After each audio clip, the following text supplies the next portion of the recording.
लोणावळा खंडाळ्याच्या कुशीमध्ये असलेले एक अपरिचित दुर्गरत्न म्हणजे किल्ले मृगगड। रायगड जिल्ह्यामधील सुधागड तालुक्यात भेलीव या गावाशेजारी असलेला हा किल्ला भेलीवचा किल्ला या नावाने देखील ओळखला जातो।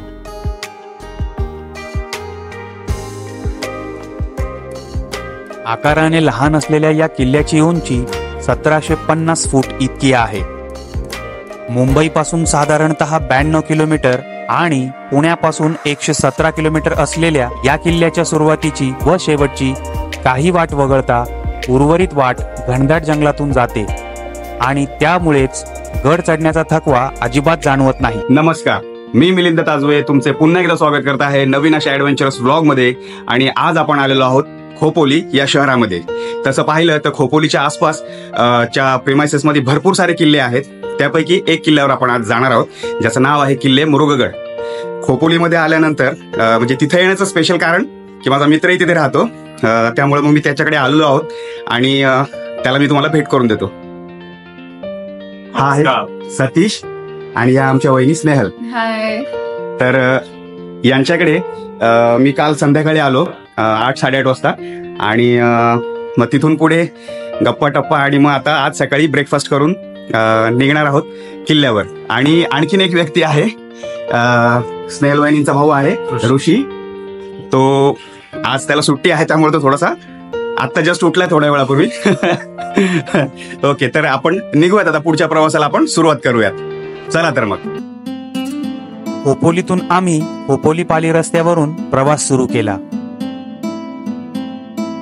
याच रस्त्याने पुढे जात असताना वाटेत आपल्याला ऐतिहासिक उंबरखिंड पाहायला मिळते। समरभूमी उंबरखिंड या ठिकाणी आपण यापूर्वी सुद्धा येऊन गेलेलो आहोत, पण त्यावेळी पावसाळा होता आणि त्यामुळे स्मारकापर्यंत आपल्याला पोहोचता आलं नव्हतं। आता आपण किल्ल्याकडे जाताना मार्गातच असल्यामुळं आपण या ठिकाणी पण व्हिजिट देणार आहोत आणि आता स्मारकापर्यंत आपण जाणार आहोत। चला तर मग आपण स्मारकाचं दर्शन घेऊयात।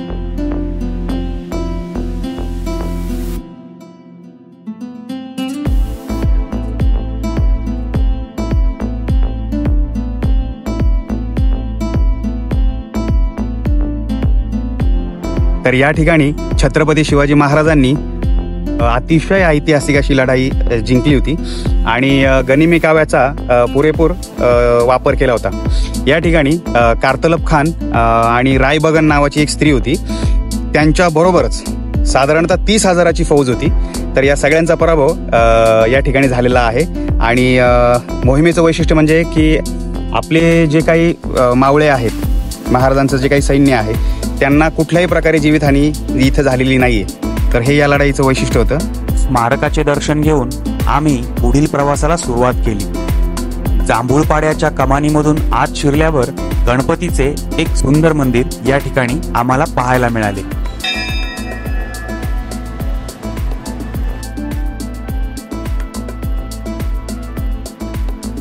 गणेश मंदिराच्या बाजूलाच स्वामी समर्थांचे आणि साईबाबांचे मंदिर आहे। थोड्याच वेळात आम्ही भेलीव या किल्ल्याच्या पायथ्याशी असलेल्या गावात येऊन पोहोचलो।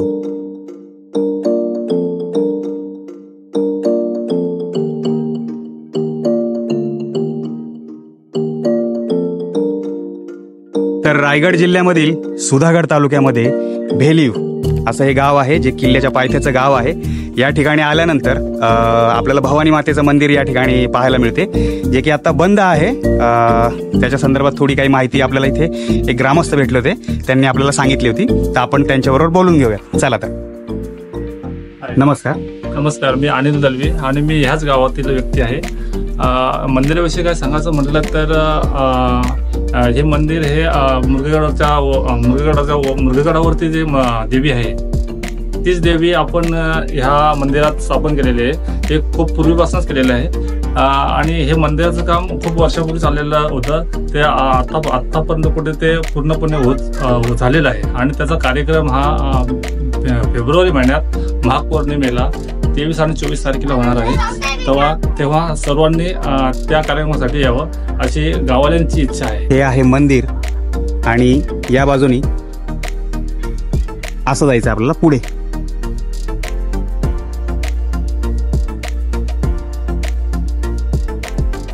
इथून आपल्याला किल्ला दिसत आहे आणि हा जो आहे बाजूला हा आहे मोराडीचा सुळका. अतिशय स्पष्टपणे हे इथून दिसत आहे. किल्ल्याच्या आजूबाजूला सगळे जंगल आहे.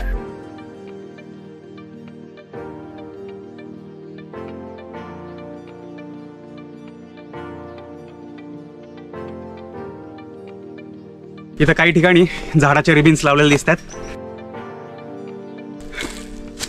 हे पहा, पुढे पण लावल्यात.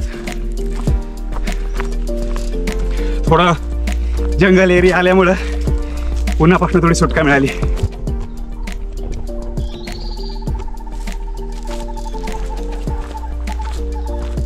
हा कदाचित घुबडाचा आवाज होता की काय?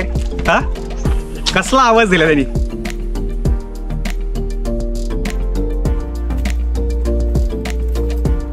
गडावर आपल्याला गुफा, काही पाण्याच्या टाक्या आणि देवीची मूर्ती पाहायला मिळते. आपण थोडं पुढे आल्यानंतर आपल्याला पुन्हा एकदा किल्ले मृगगड अशी पाटी दिसलेली आहे.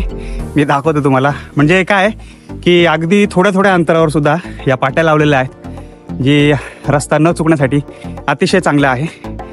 बोर्ड दाखवतो, किल्ले मृगगड, आणि हा आहे आपला रस्ता. आत्ता या मार्गाने आपण वरती आलेलो आहोत या ठिकाणी, आणि इकडे आहे आपला किल्ला.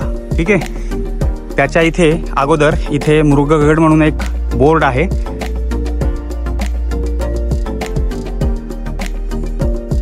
या बोर्डच्या बरोबर उजव्या बाजूला इकडे लांब एक गुहा दिसते.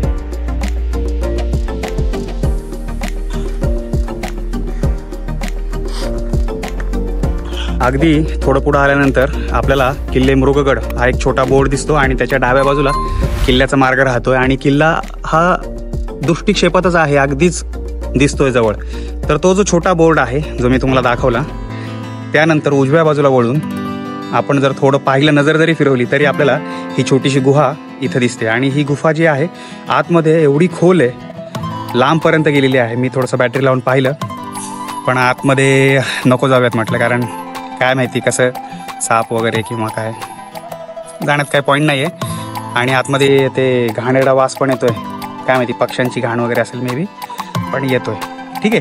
तर ही गुफा पाहिल्यानंतर आपण पुन्हा खाली येऊन परत किल्ल्याच्या मार्गाला वरती लागायचे. ठीक आहे, चला तर मग.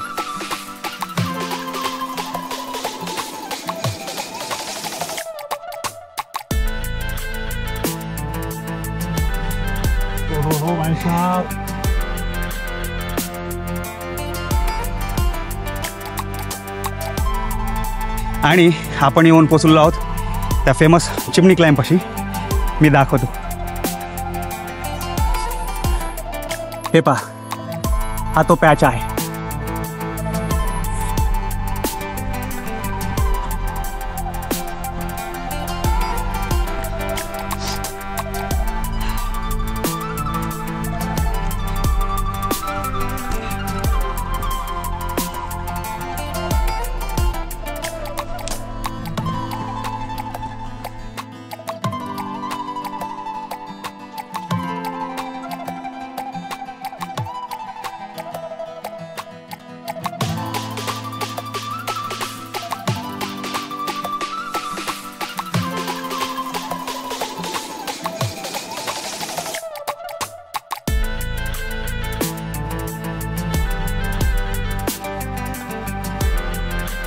चिमणी क्लाइंबचा हा जो पॅच आहे हा करताना खरोखर मजा येते.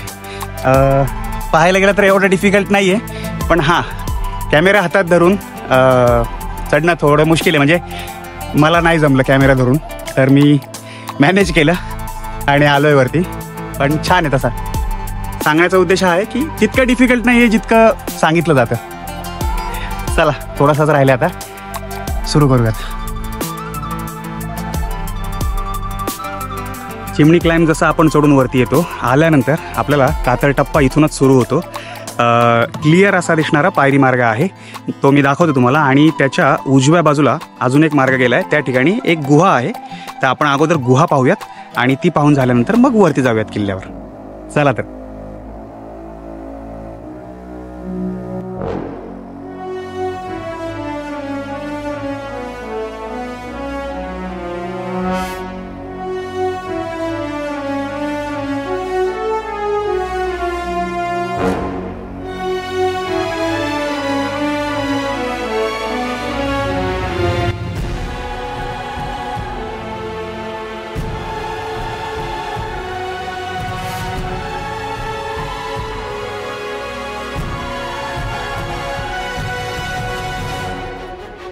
हा जो टप्पा आहे हा जितका दाखवला जातो तितका डिफिकल्ट नाही आहे. थोडी काळजी घेणं नक्की गरजेचं आहे, नो डाऊट.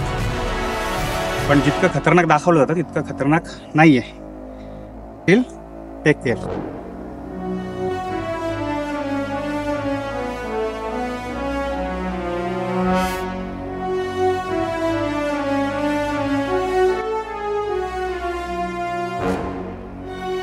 आणि आपण येऊन पोचलेलो आहोत गुफेजवळ. दोन्ही गुफा आपण जवळनं पाहू. इथे एक आहे आणि त्या साईडला एक छोटंसं होल. ग्रामीण भागांमध्ये आपण पाणी वाहणाऱ्या महिला जर कधी पाहिल्या असतील तर त्यांच्या डोक्यावर असते चुंबळ, ठीक आहे ना, गोल असते, आणि त्याच्यावरती हंडा किंवा कळशी जे काय आहे ते ठेवलेलं असते. तर ही जी रचना आहे ही अगदी तशीच वाटते. आय डोंट नो कशासाठी आहे, पण काहीतरी ठेवण्यासाठी असेल इतपत ते वाटतंय. आणि जसं की ही मागची गुहा बघताय, पूर्णपणे इथं काहीतरी जसं काय धान्य गोदाम वगैरे किंवा असं काहीतरी ठेवण्यासाठी हा सगळा पॅच तयार केलेला आहे असं वाटतं, कारण बऱ्यापैकी मोठा आहे. आणि हा आहे पाठीमागचा नजारा. घनदाट जंगल आणि सह्याद्रीकडा सर्वत्र जिकडे तिकडे. अगदी बाजूलाच आपल्याला कातळकडा दिसतो आणि कातळ पायऱ्यांचा जो मार्ग आहे तो तिथून चालू होतोय. आपण त्या मार्गाने आता सुरू करूयात प्रवास आपला. चला.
ह्या ठिकाणी जिथं आत्ता मी चढलोय त्या ठिकाणी आपण जसं हरिहर केला, गोरखगड केला, त्या ठिकाणी जशा खाचा आहेत हात ठेवण्यासाठी, तर त्या टाईपच्या 2-3 खाचा आहेत तिथे. आणि या जर नसत्या तर चढणं थोडंसं मुश्किल झालं असतं. त्या कोंबड्यांच्याद्वारे एकदम इझी झालेलं आहे.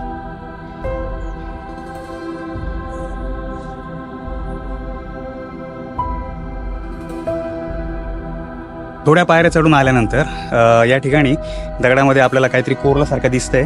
आपण पाहूयात काय आहे.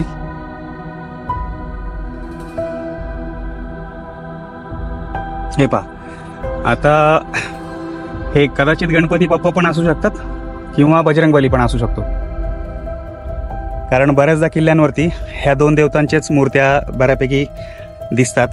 शक्यतो हनुमानाची सुद्धा बऱ्यापैकी, चपेटदान मारुती जो आहे त्याची पण खूप ठिकाणी अशी दगडामध्ये कोरलेलं दिसतं. पण आत्ता सद्यस्थितीला मला माहीत नाही आहे की ही कशाची मूर्ती आहे. आपल्यापैकी जर कोणाला माहीत असेल की हे गणपती बाप्पा आहेत की बजरंगबली आहेत तर नक्की कमेंट करा.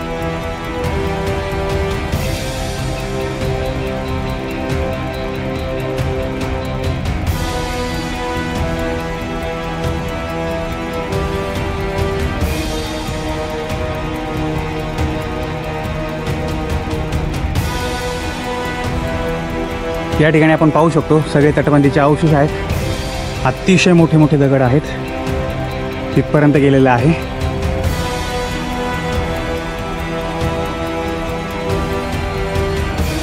माझ्या पाठीमागे पत्र्याच्या छोट्याशा शेडमध्ये या ठिकाणी महिषासुरमर्दिनीची मूर्ती आहे.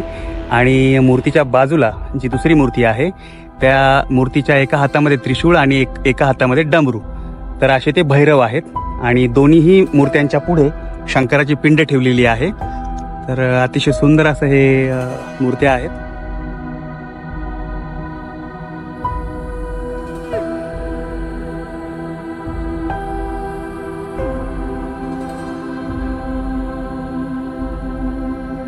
या मार्गावरतून आपण चालत आलो आणि या ठिकाणी आपल्याला टाके दिसलेली आहेत. हे पहा, हे बघा किती मोठं टाकं आहे. अतिशय मोठं टाकं आहे. हे पहा, खोल पण बघा किती आहे. आणि हे मध्ये मोठं झाड आहे. आणि इथे हा बघा, हा जो पॅच आहे याच्या बाजूला या ठिकाणी काही पायऱ्यांचा मार्ग जो आहे असा खाली गेलेला आहे. पण हा इथे ह्यांनी बंद झालेला आहे. मग त्याचा उद्देश काय असेल हे सांगता येणार नाहीये. आणि या ठिकाणी हे जे काही दगड आहेत हे ते समाध्यांचे दगड वगैरे असतात त्या काइंड ऑफ दगड वाटत आहेत. जसं आपण बाजूला येतो आपल्याला या ठिकाणी अजून एक टाकं पाहायला मिळते.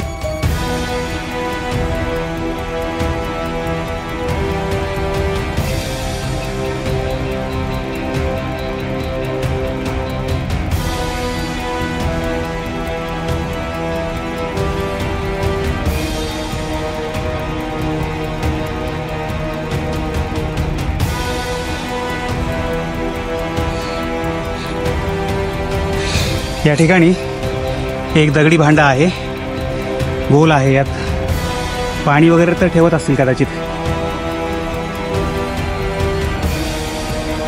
आणि हे जे आहेत सगळे, हे पहा पायऱ्या पण आहेत इथे.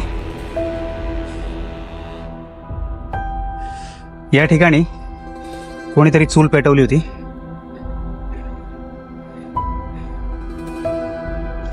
बहुधा वाड्याचा वगैरे कुठला अवशेष असावा असं मला वाटतंय.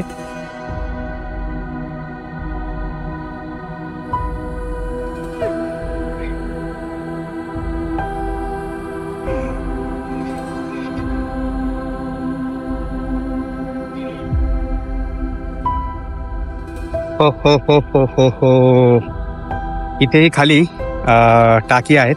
आणि आय गेस हा मार्ग की जो आपल्याला पुढूनही जाता येणार आहे. तर आपण जवळ जाऊन ते टाकं पाहूयात. या ठिकाणी पण मोकळी जागा आहे.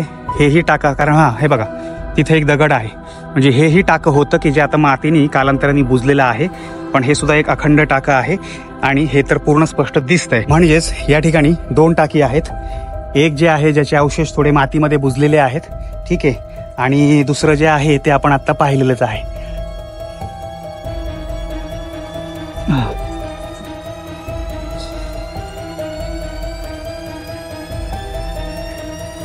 या ठिकाणी ना ठिकठिकाणी दगडाचे जे चौथर आहेत ते मला ठिकठिकाणी दिसत आहेत. बाजूला पण आहे, म्हणजे वाड्यांचे खूप सारे अवशेष दिसत आहेत. चौकोनी दगडांचा हा जो पॅच आहे तिथेही आहे. खूप ठिकाणी मगापासून आपल्याला ते दिसलेले आहेत. आणि आपण अगदी शेवटाकडे चाललेलो आहे. हे पहा, आणखी एक दिसलेला आहे चौथा. मी दाखवतो तुम्हाला. हे पहा, हे पहा चौकोन.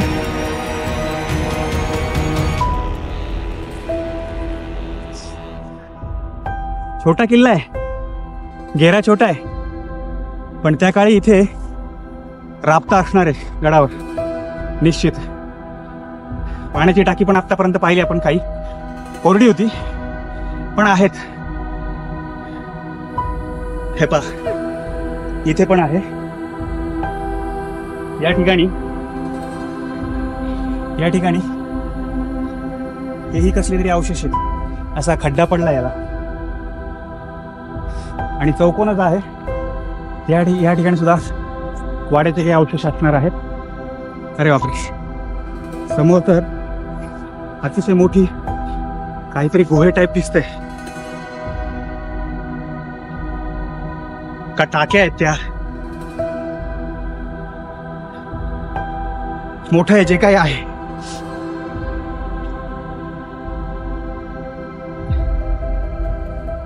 मूर्ती लहान पण कीर्ती महान. अरे वा. आणि आपण शेवटाकडे आलेलो आहोत पूर्ण. या ठिकाणी भगवा फडकतोय. खूप सुंदर. या ठिकाणी पाण्याची टाकी आहेत. एक सलग 1, 2, 3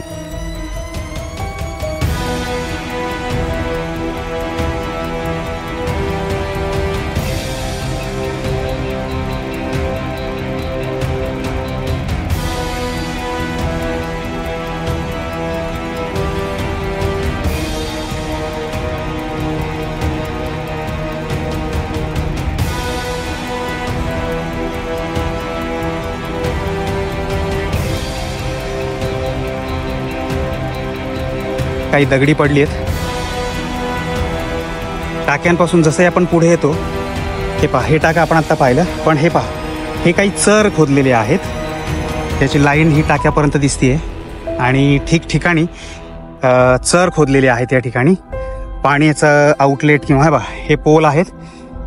मोठा आहे इथे आकार आणि इथे छोटे छोटे काही होल्स केलेले आहेत. हे पहा, सगळ्या ठिकाणी चर आहेत आणि होल्स आहेत. हे पहा, इथेही होल आहे, इथे तर 4-5 होल आहेत बघा.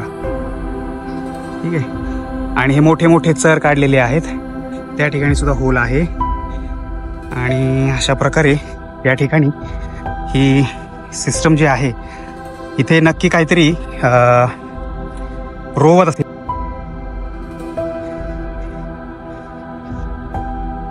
हे पहा,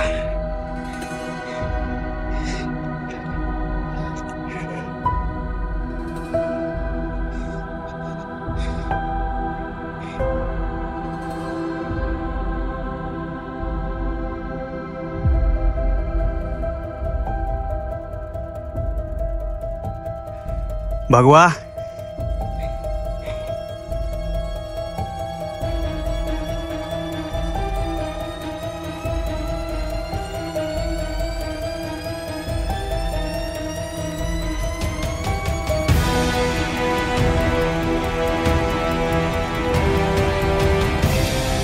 हे पहा, इथे पण एक आहे चढ.